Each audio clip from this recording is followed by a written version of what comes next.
এরই মধ্যে সাকিব হোসেন ফরাজি আমার সহযোদ্ধা দীর্ঘদিনের, সে পার্বত্য চট্টগ্রামে বাঙালি ছাত্র পরিষদ সে করেছে।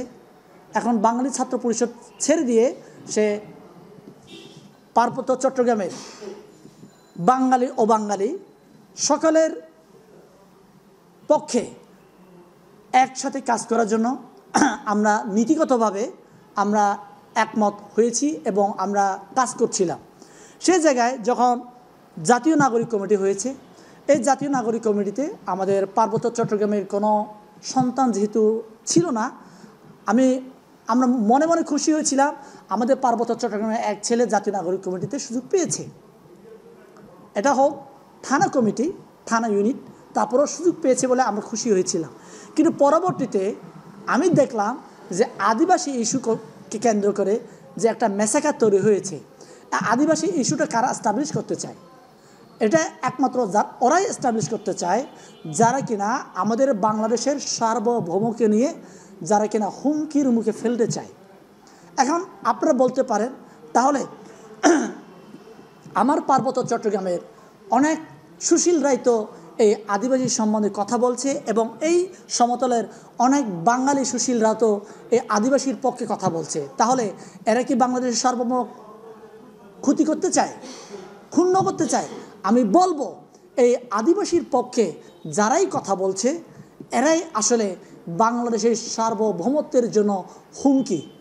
এখন ওদেরকে আইনের আওতায় না এনে আমরা যারা কিনা বাংলাদেশের সার্বভৌমের পক্ষে কথা বলেছি এবং তথা পার্বত্য চট্টগ্রামের বৈষম্যের বিরুদ্ধে কথা বলছি, আমরাই আজকে হেনস্থার শিকার হচ্ছি। আমাদের সেই রকম শাহাদাত ফরাজি আমার সহযোদ্ধা ভাইকে তার করা হয়েছে। এখন জাতীয় নাগরিক কমিটি কি চায়? জাতীয় নাগরিক কমিটি যদি প্রকৃতপক্ষে বাংলাদেশের জন্য কাজ করে থাকে, বাংলাদেশের আপামর জনগণের জন্য চিন্তা করে থাকে, তাহলে তাদের উচিত ছিল অলিক মৃ আছে এখানে, অলিক মৃ হচ্ছে আদিবাসী ছাত্র পরিষদের সভাপতি। ঠিক তেমনি শ্রেষ্ঠা টঞ্চঙ্গা হচ্ছে পার্বত্য চট্টগ্রাম ছাত্র পরিষদের জেএসএস পন্থী সন্তুল আরমার এক ছাত্র পরিষদের সে নেত্রী। সে কিভাবে জাতীয় নাগরিক কমিটিতে সে এখনো বহাল তবিয়তে আছে? অন্যায় তো উভয়ে করেছে।